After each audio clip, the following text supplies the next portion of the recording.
días, hermanos, conscientes de que la bendición permanece, la bendición de nuestro Padre está sobre sus hijos, es que iniciamos este nuevo servicio, dando gracias a Dios porque Él nos permite llevar la palabra. En este tiempo lo más importante es la palabra, porque es la que nos guía en tiempos de angustia, en tiempos de afanes, en tiempos donde no hay claridad. La palabra es nuestro norte, la palabra se hace vida en nuestros corazones. Y hoy día domingo, Dios nos trae una palabra muy especial, hermano. De acuerdo a lo que estamos viviendo, hay algo que Dios ha puesto en nosotros, que es la fe. Y la fe está siendo probada. Nuestra fe está siendo probada. Y en estos días, Dios puede pesar nuestros corazones. ¿Qué significa pesar? En la palabra, en Apocalipsis dice que el Señor envía a pesar al pueblo. Significa cómo es su testimonio, cómo es su vida en relación a Él, cómo es nuestra comunión con nuestro Dios. Y este tiempo ha servido para saber quién es quién. ¿Quién es quién? Nuestra fe está siendo probada. Amén. Amén. De ahí es que el Señor nos motiva a profundizar más en los principios que por muchos años o por mucho tiempo se nos ha hablado, y hoy en día tenemos que sacar fortaleza de eso, riqueza de eso. Dios, como lo hemos dicho, tiene bajo control todo. Y esa es nuestra seguridad. Ese es nuestro norte. Y el tema que vamos a ver en esta mañana versa sobre nuestra fe puesta a prueba. Nuestra fe puesta a prueba. Generalmente, hermanos, las últimas palabras en una despedida, cuando nos despedimos de nuestros seres queridos por alguna circunstancia, un viaje, las últimas palabras adquieren una relevancia muy importante en el contexto general. Las últimas palabras quedan en nuestra memoria. Cuando usted despide a su hijo que va al colegio, que el Señor te bendiga, cuídate de esto y de esto. Siempre estamos presentes, el cuidado por ellos. Las últimas palabras son determinantes. Y esto nos lleva a pensar acerca de las últimas palabras que tuvo Jesús para con los suyos. Las últimas palabras antes de partir. Sabemos que después de la resurrección, el Señor entregó mandato sobre la gran comisión, que aparece en Mateo 28 y en Lucas 1:8, sobre llevar el Evangelio hasta lo último de la tierra. Las últimas palabras fueron esas, y les dijo: váyanse a un lugar y esperen ahí la venida del Consolador. Y fue alzado a los cielos. Pero hay otras últimas palabras que las expresó antes de morir. Otro momento, antes de morir. Y en la cruz están registradas 7 frases que Jesús pronunció. 7 palabras, se conocen como las 7 palabras. Y es importante, hermanos, descubrir la riqueza de cada una de ellas. Las 7 palabras.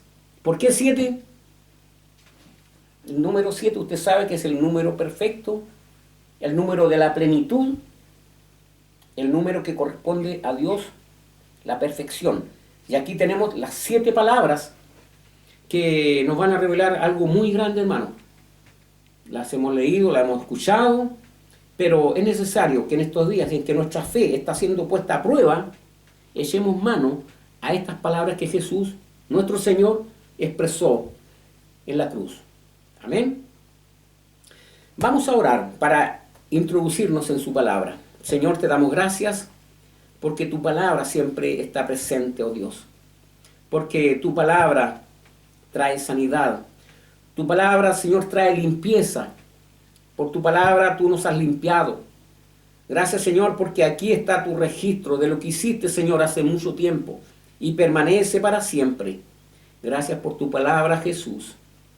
Abre nuestros sentidos, abre nuestro entendimiento espiritual para descubrir nuevas revelaciones, Señor, que tú tienes guardadas para este tiempo. Gracias te damos en tu santo nombre. Amén. Amén. Recordemos que Jesucristo, nuestro Señor, fue ajusticiado, ¿cierto? Fue juzgado, fue maltratado, aborrecido, y fue clavado en la cruz. Y cuando Jesús colgaba del madero, comienzan a salir de sus labios 7 frases que quedaron registradas por la historia. Y están registradas. Y el mundo secular, el mundo, lo recuerda. Lo recuerda. Y más aún nosotros, hermanos, como hijos de Dios, debemos tener claridad sobre esto, sobre los dichos de Jesús en el madero. Vamos a ir a la primera palabra. La primera palabra que Jesús emite está en el Evangelio de Lucas. Como te hemos recordado siempre, anota las citas. La primera palabra está en Lucas 23, capítulo 23, versículo 34. Dice así: y Jesús decía, Padre, perdónalos, porque no saben lo que hacen. Y repartieron entre sí sus vestidos, echando suertes. La primera palabra, Padre, perdónalos, porque no saben lo que hacen. No saben lo que hacen. Quienes incitaron, quienes promovieron la crucifixión de Jesús, fue el pueblo de Israel, los judíos. Los que ejecutaron fueron los romanos y el pueblo alentaba a esto. Y todos ellos no sabían lo que hacían. No sabían lo que hacían.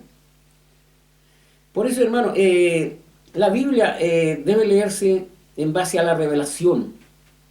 La revelación, el rema, es lo que quiere mostrarte el Espíritu Santo para entender esto.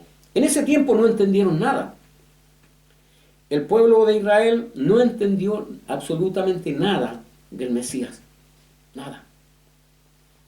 Y prueba de ello es que hay un versículo muy conocido que lo encontramos en Juan capítulo 1, el Evangelio de Juan capítulo 1, versículos 11 y 12, dice que Jesús a lo suyo vino.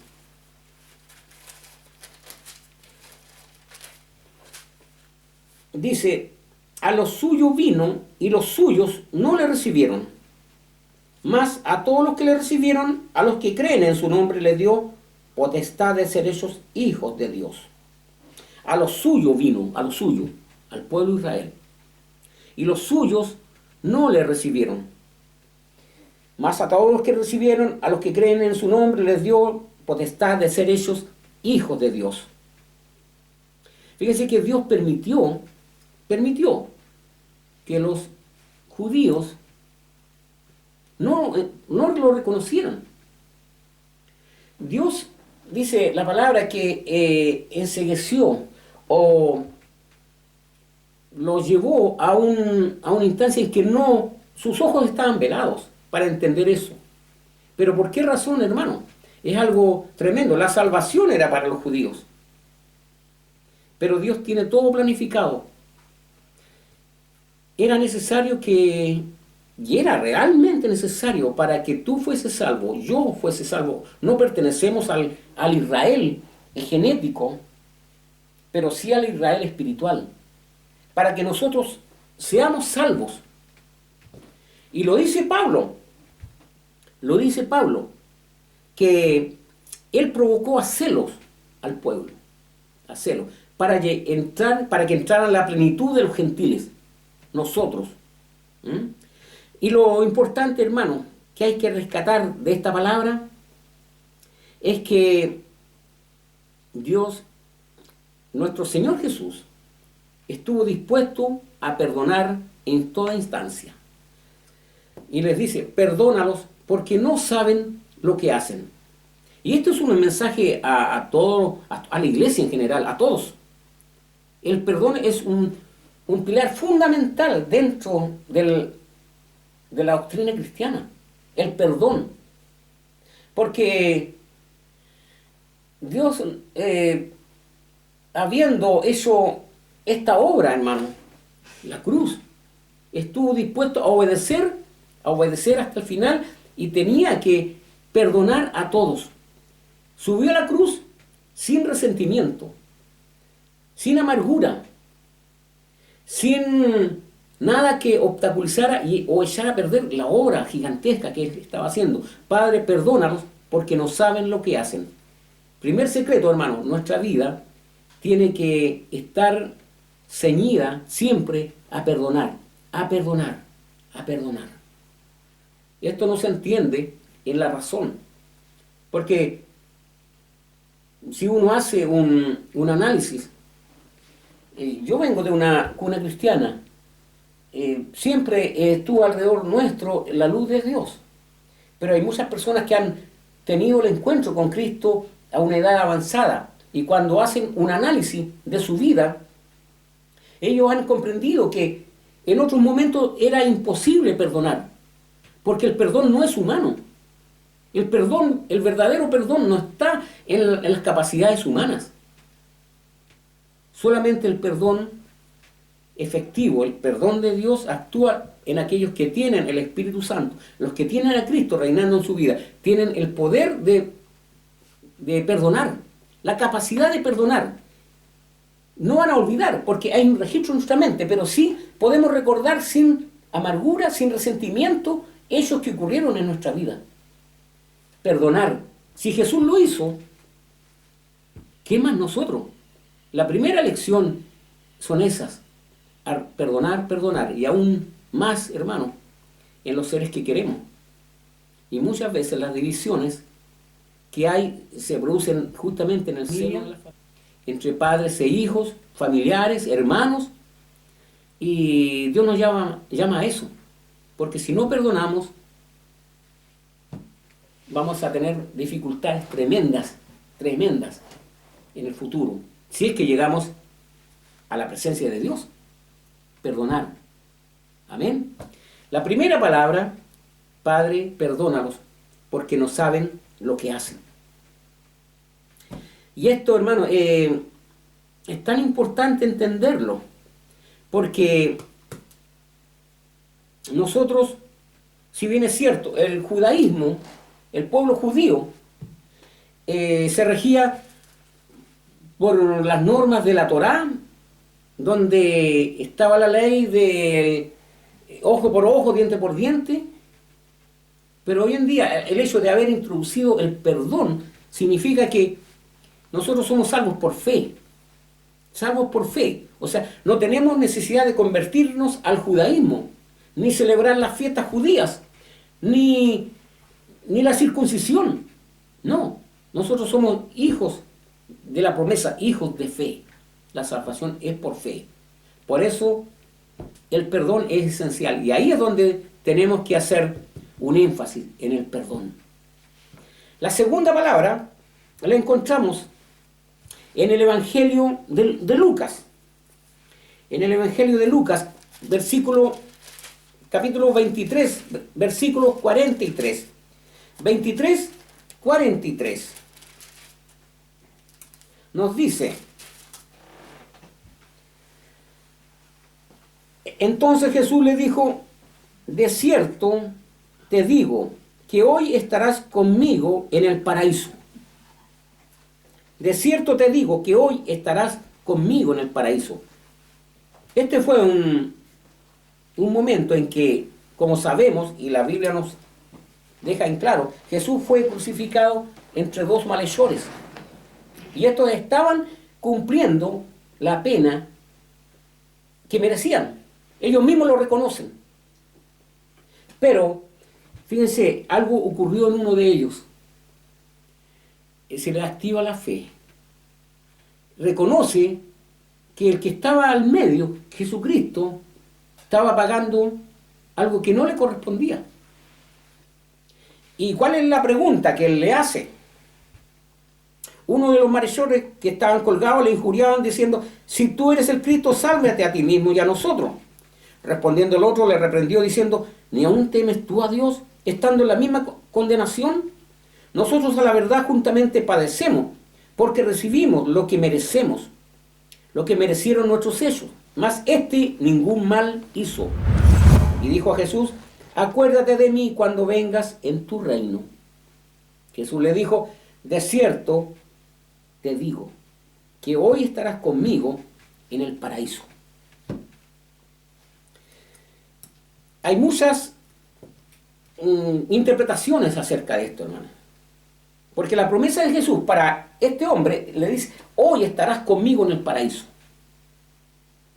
Hay muchas otras vertientes, lo hemos hablado, del cristianismo, llámese cristianismo o no, que creen en que el sueño, que el que muere entra en un sueño y que será levantado en la resurrección de los muertos. La Biblia no nos habla de eso. Si bien es cierto, hay un versículo, un solo versículo en la Escritura, que está en los libros que escribió en Proverbios, un libro que escribió Salomón, que dice que el alma entra en un sueño, pero, hermano, el rey Salomón, un sabio que pidió sabiduría a Dios, tuvo una sabiduría terrenal, no celestial, como la tuvo su padre David. Él era sabio en cosas tan domésticas, en diseñar legislatura. Venían de todos los lugares de otras naciones a verle, a ver su sabiduría, su hermosura, el templo, pero carecía de la visión más futura. Por lo tanto, en ese versículo, fíjense, se apoyan muchas otras religiones o sectas que no creen en que el infierno es real, no creen que hay una presencia inmediata. Desde el momento en que partimos de este mundo, vamos inmediatamente a ver a Jesús. Y eso es lo que nos habla Pablo. Entonces, la promesa de Jesús al malhechor es: hoy estarás conmigo en el paraíso.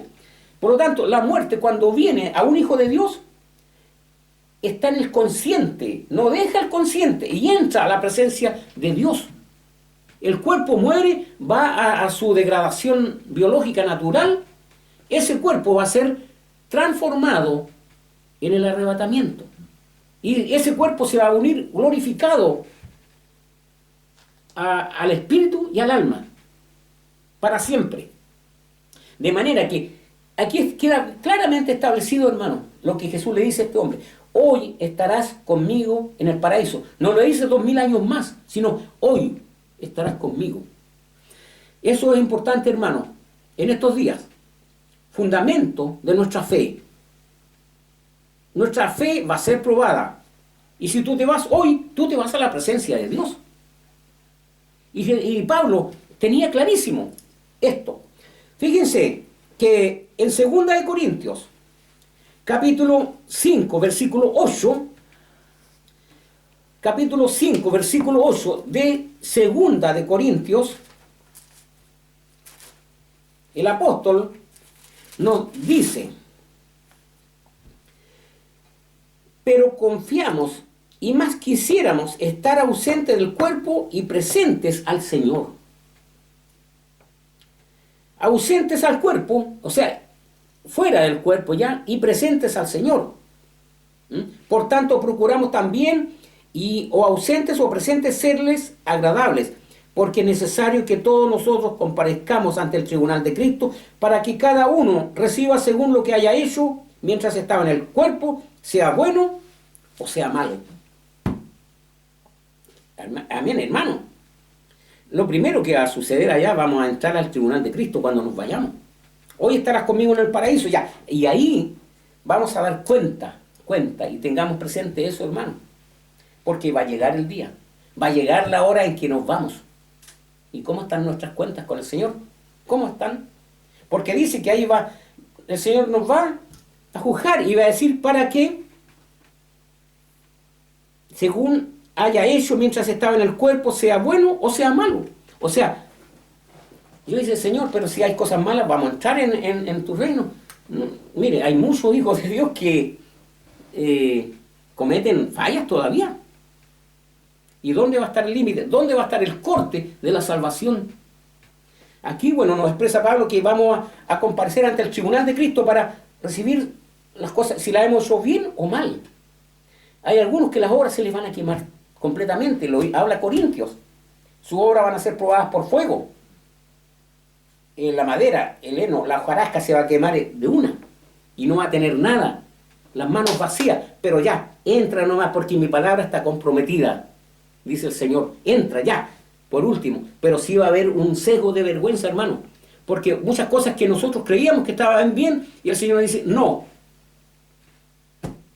pero bueno, alguien dice, no, pero prefiero estar dentro, amén, sí. La presencia inmediatamente, tienes que tener claro, hermano, si tú te vas ahora, entras a la presencia de Dios, a la presencia de Jesucristo. Eso es clarísimo. Y hay otro pasaje que se encuentra en Filipenses, capítulo 1, versículo 23. Filipenses 1, versículo 23. Dice, porque de ambas cosas estoy puesto en estrecho, teniendo deseo de partir y estar con Cristo, lo cual es muchísimo mejor, pero quedar en la carne es más necesario por causa de vosotros. Hay dos estados, claramente. Pablo nos plantea dos situaciones. Y esta dice, de ambas estoy puesto en estrecho, teniendo deseo de partir y estar con Cristo. Hermano, Pablo ya había estado en el tercer cielo, así que sabía de qué se trataba. Entonces, para él prefería irse ya, pero por causa de los filipenses, de los de Filipo, tenía que estar entre ellos. O sea, hermano, aquí se refuerza también la idea de que cuando partimos vamos a la presencia de Dios. O sea, no van a haber lagunas memoriales de que entramos en un sueño. No, inmediatamente cruzamos el umbral y dice, hermano, Jesús, que iban a venir ángeles a buscarnos. ¿Qué pasó con el joven, con el rico y Lázaro? Lázaro dice que vinieron ángeles a buscarlo y lo consolaron. Esa va a ser una bienvenida cuando tú llegas a tu ciudad después de mucho tiempo y de estar esperando tu familia, te sientes contento. O cuando bajas del avión y ahí hay amigos y tú pones letreros, bienvenido. Es un momento especial. Pero cuando entremos a la presencia de Dios, ángeles nos van a llevar a su presencia. Va a ser una corte. Hermano, hay cosas que desconocemos, pero es tan rica la palabra, tan rica, y es el deseo de gustar, de comer la palabra. Pasamos a la presencia. O sea que la muerte es un traslado de un estado. Entramos a su presencia. Por eso que Jesús dice, para mí el morir es ganancia, el vivir es Cristo. Amén. La segunda palabra, hoy estarás conmigo en el paraíso. Fundamento para tu fe. Si tu fe va a ser puesta a prueba, aquí hay un fundamento. No importa. Si el corona nos lleva, amén. Amén. Amén. Vamos a la tercera palabra. La encontramos en Juan, Evangelio de Juan, el discípulo amado, capítulo 19, versículos 26 y 27. Juan 19, 26 y 27. Nos dice, cuando vio Jesús a su madre y al discípulo a quien él amaba, que estaba presente, dijo a su madre, mujer, he ahí tu hijo. Después dijo al discípulo, he ahí tu madre. Y desde aquella hora el discípulo la recibió en su casa. Tercera palabra, nos refleja algo importante, hermano. Jesús amaba a su madre, sí, a María, la amaba profundamente, era su madre. Y aquí lo demuestra. Eso es honrar a nuestros padres. Jesús estaba pendiente de eso. Fíjense, algo que nos llama la atención. María estaba a los pies de la cruz. Los romanos, tal vez los soldados, qué riesgo, qué peligro podían ver en una mujer, ¿no? Y un joven, Juan, de unos 22 años, ahí, pero no estaban los hermanos de Jesús. No estaban. Ninguno de ellos fue tampoco discípulo de Jesús. Por lo tanto, el amor de madre, que es uno de los amores más grandes, después del amor de Dios, en lo humano, el amor de madre, ahí estaba. Y también el amor de hijo que honra a su madre. Entonces, el cuidado del hijo, he ahí tu madre, hazte cargo de ella. Y él la recibió. Él la recibió, dice, estuvo atento, presente siempre, cuidando de María. Eso nos da a entender, hermanos, que una de las cosas que debemos preocuparnos es de cuidar de los nuestros. Y Pablo lo dice, hermano, en Timoteo. Primera de Timoteo 5:8. Y no podemos pasar por encima de esto. Muchas veces vemos las cosas en lo espiritual, pero descuidamos el mundo natural. Primera de Timoteo 5:8. Dice, porque si alguno no provee para los suyos, y mayormente para los de su casa, ha negado la fe y es peor que un incrédulo. Hermano, ¿lo entiende? Muchas veces han habido casos en comunidades cristianas donde descuidamos el hogar y nos enfrascamos en esto, ¿no? Ya lo espiritual, todo lo espiritual. No, hermano. Primer ministerio en nuestro hogar. El sustento de lo nuestro. Estar preocupado. Jesús lo muestra. Mujer, he ahí tu hijo. Hijo, he ahí tu madre. Jesús se iba. ¿Nos amplía el conocimiento? Obviamente, claro que sí. Todavía estamos pisando esta tierra. Todavía tenemos que preocuparnos de muchas cosas. Es más, la tensión es mucho mayor porque tenemos que pisar dos terrenos, el natural y el espiritual. Y ahí es donde requiere mayor presencia del Espíritu Santo para guiarnos. Dependemos de Dios. Y Dios va a estar con nosotros. Amén. Tercera palabra, madre, he ahí tu hijo. Hijo, he ahí tu madre. Cuarta palabra. Aquí hay doctrina, hermano. La encontramos en Mateo 27:46. Mateo 27:46.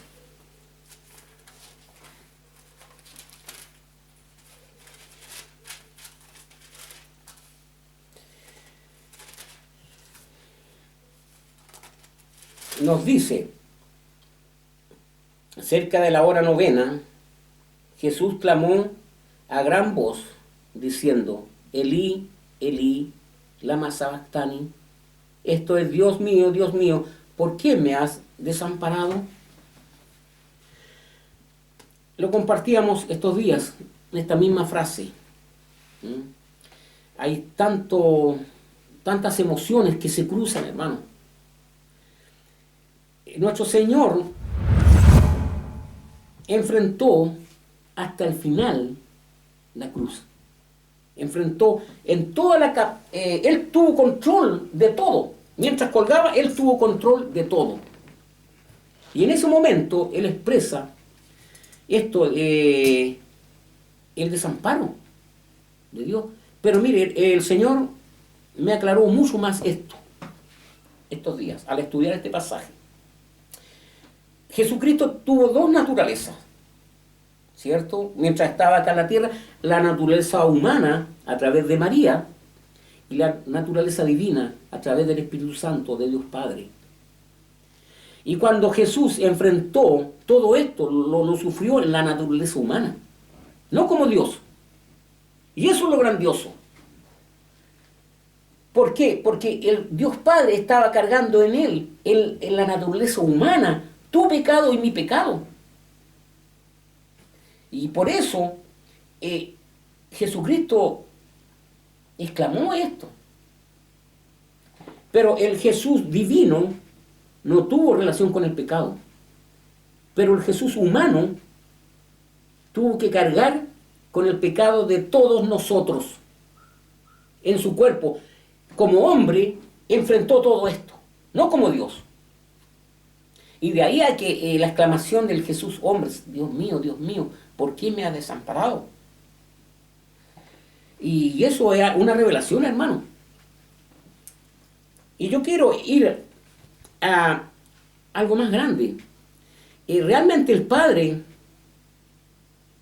abandonó a Jesús en la parte humana, lo abandonó. Algo que tal vez no vayamos a comprender claramente. ¿Por qué? Porque estaba cargando con esto, con la inmundicia, con la muerte, con el desajuste de toda la civilización desde Adán, o sea, el desastre. Él lo estaba cargando. Y en él cargó el pecado de todos nosotros. Al que no conoció pecado, porque Jesús hombre no cometió pecado, no se le ve. Él fue perfecto como hombre. No se le encontró engaño en su boca. Nunca mintió. Fue perfecto. Pero él cargó el pecado de todos nosotros. Al que no conoció pecado, por nosotros lo hizo pecado. Cuando uno entiende esto, hermano, descansa. Puede decir claramente, Señor, tú pagaste lo que yo debía pagar. Tú pagaste mi factura y yo no tenía capital, nada. Yo estaba quebrado económicamente, espiritualmente, y tú pagaste por mí. Y Jesucristo cargó con lo nuestro. Por eso, hermano, si no alcanzamos a descubrir esto, siempre vamos a tener complejos de culpa. Siempre vamos a estar, no puedo, que esto no, que esto... No, hermano, está pagado. Y camina ahora como un hijo de Dios. Camina como un hijo de Dios, agradecido. Y todo lo que haga a Dios, hácelo de agradecimiento. Dios no necesita nuestro trabajo. Él puede levantar al que quiera. Por eso es que nuestro servicio a Dios tiene que ser un servicio de agradecimiento por algo que no podía comprar con nada. Y es la salvación. Esa es la esperanza. Esa es la esperanza que nos aguarda. Gracias, Señor, porque tú cargaste con lo mío. Elí, Elí, lama sabactani. Es bonito que Dios nos revele esto, hermano. Así que cuando nuestra fe sea aprobada, recurre a esto. Recurre a esto. Principios trascendentales. La quinta palabra la encontramos en el Evangelio de Juan. Recuerda, el número perfecto, 7 palabras. Juan 19, versículo 28, nos dice: después de esto, sabiendo Jesús que ya todo estaba consumado, dijo, para que se cumpliese la escritura, tengo sed. Tengo sed. Ya habían pasado varias horas, 2 horas, porque desde el momento en que Jesús es puesto en la cruz a las 9 de la mañana, a las 12 del día comienzan las tinieblas y a las 3 de la tarde expira. Entre las 12 del día y las 3 de la tarde ocurre todo esto. Dice que hay tinieblas en la tierra, terremoto. Los soldados romanos miraban al cielo y decían, este verdaderamente es el Hijo de Dios. Miren, los gentiles reconociendo y los judíos, tengo sed. O sea, a esa altura ya habría perdido casi, por decir 60 o 80% de su sangre. y que eso es deshidratación y viene una sed. El Señor en su propio cuerpo sufrió esto. Tengo sed, tengo sed. Y ya lo decía un salmo, hermano. Vamos al Salmo 22:15. Salmo 22:15, un salmo profético.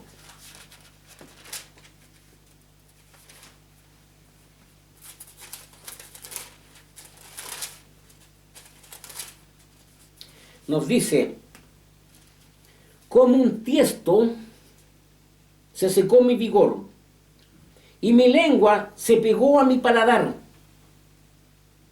y me has puesto en el polvo de la muerte.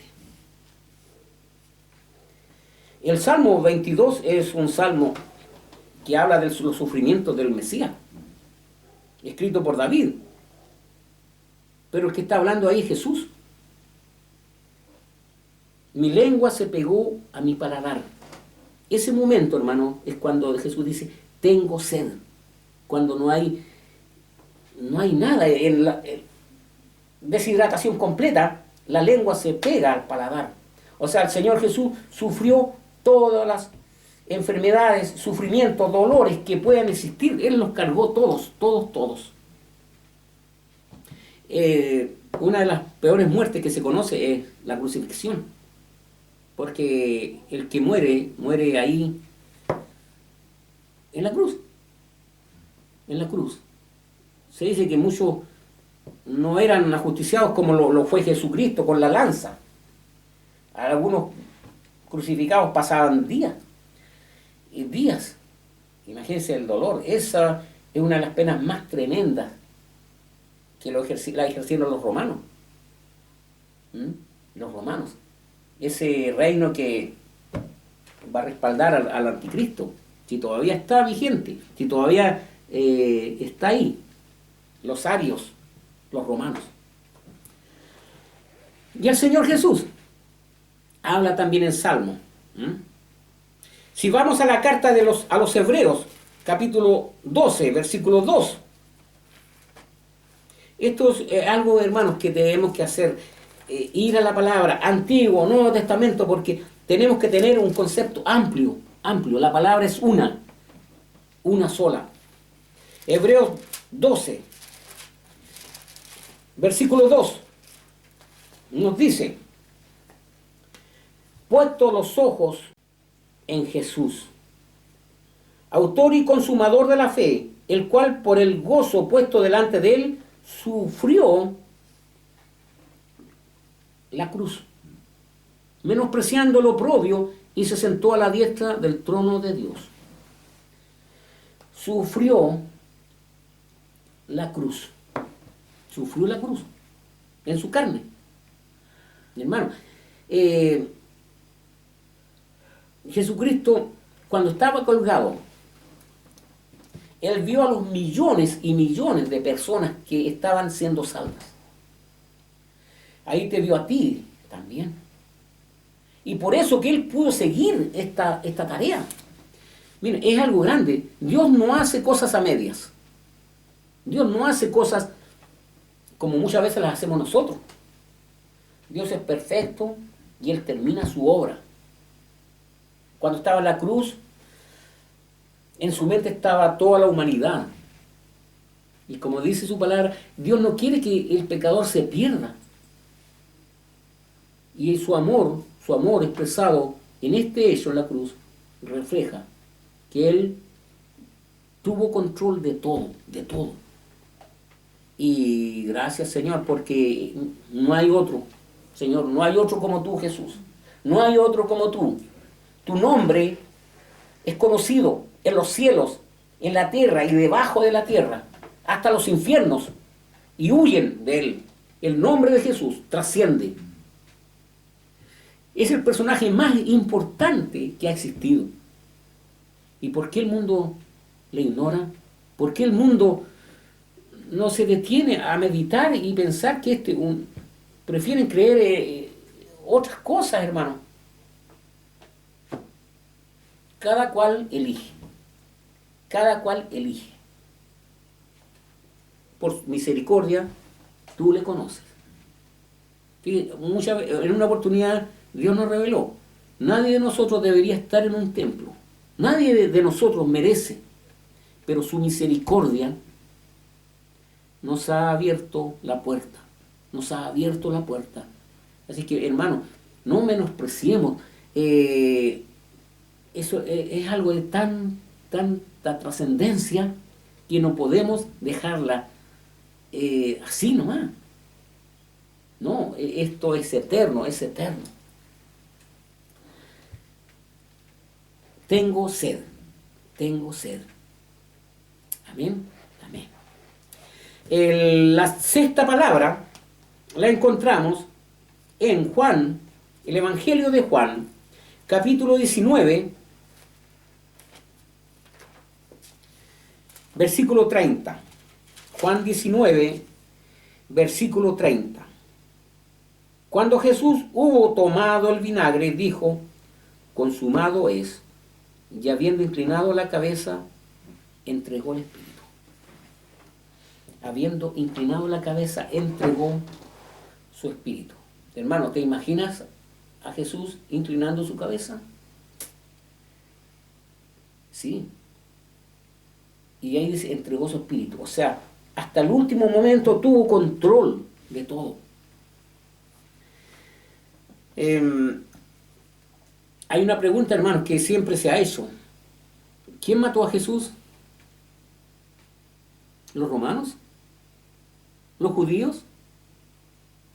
¿El pueblo? No. No.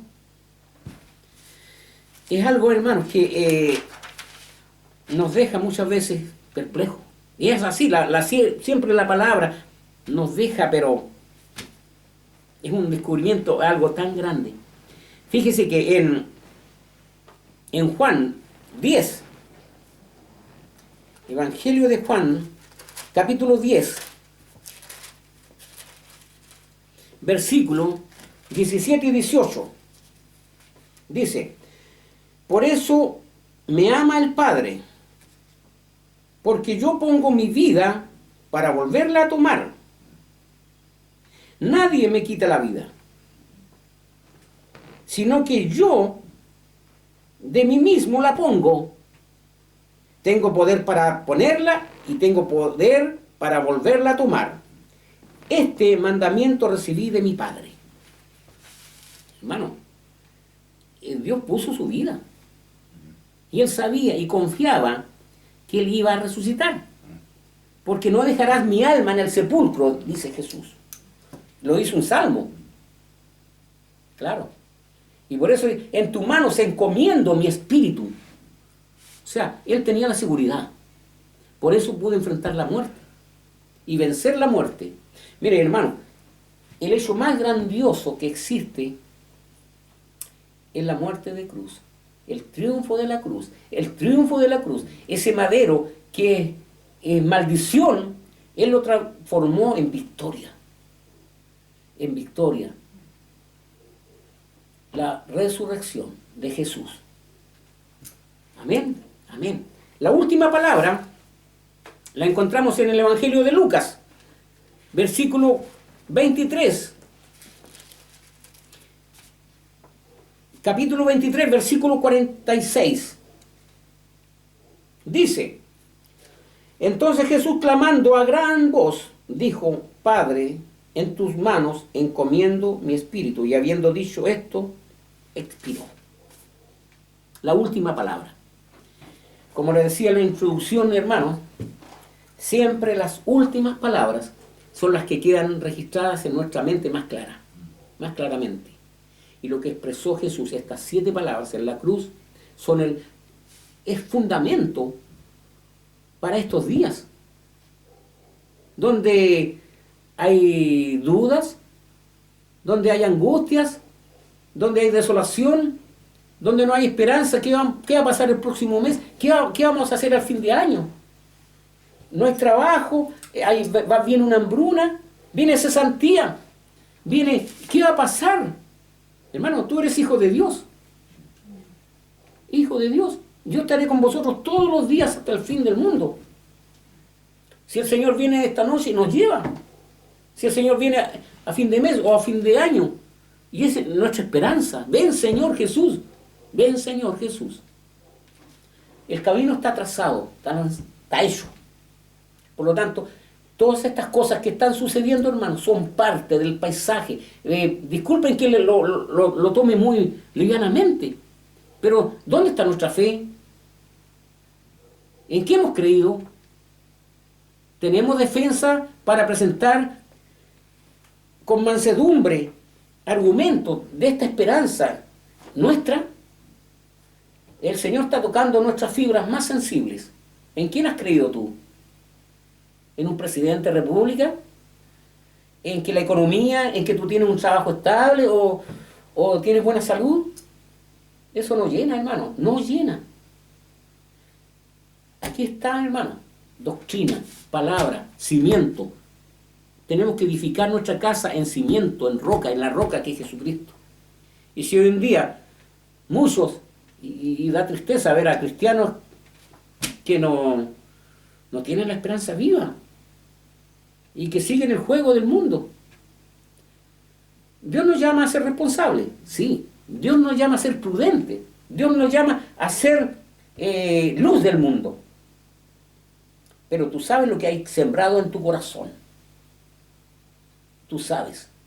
Está la promesa de Dios Padre. Está la esperanza de que Él dijo, yo volveré a ustedes. Yo los volveré a buscar.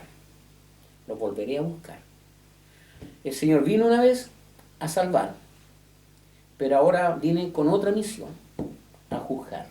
Y a llevar a los suyos, a los que Él ha amado. Amén. Gracias. De manera que, hermanos, nuestra fe va a ser probada y aún más, a más extremo, a mayor extremo. Sí, y prepárate. Y esto no es que andemos asustados, no. O sea, el mundo nos trae aflicción, el mundo nos trae problemas, el mundo nos trae inseguridad. Pero yo he vencido al mundo. Amén. Amén. Gracias, Señor, porque lo que tú hiciste, Señor Jesús, hace 2000 años fue grandioso, fue un golpe en la cabeza al enemigo y está vencido. Y somos vencedores. Amén. Damos gracias a Dios. Vamos a orar, hermanos. Te damos gracias, Jesús. Oh, Señor Rey, poderoso eres tú, Jesús. Tú estás a la diestra del Padre ahora, Señor, intercediendo y continúas intercediendo por los tuyos, por tu iglesia amada. Oh, Dios de los cielos, te pedimos por esta tu iglesia, Jesús. Cúbrela, Señor. Trae tu luz, Señor, a tu iglesia verdadera. Trae tu luz, Señor, a tus siervos, a los que tú has escogido, Jesús, para guiar a tu pueblo, para guiar a las ovejas, Señor. Oh Rey, el verano se acerca, Señor. Oh Jesús, estamos en los dolores de parto. Oh Rey bendito. Gracias, Señor, porque creemos en tu promesa. Aumentanos, Señor, más la fe. En tiempos de crisis, aumentanos la fe, Señor, como lo hicieron los discípulos, Señor, cuando te pedían, aumentanos la fe. Oh Jesús, gracias. Gracias, Rey. Cúbrenos, Señor, y queremos vivir el día a día contigo, en la esperanza de que te veremos pronto. Gracias, Señor. Amén. Amén. Que el Señor nos bendiga. Seguiremos unidos en el Espíritu. Seguiremos clamando. Que el Señor bendiga tu hogar. Que te bendiga a ti. No olvides la oración. No olvides la palabra. Sé el mejor hijo de Dios. Esfuérzate en eso. Que el Señor te bendiga, hermano y hermana. Amén.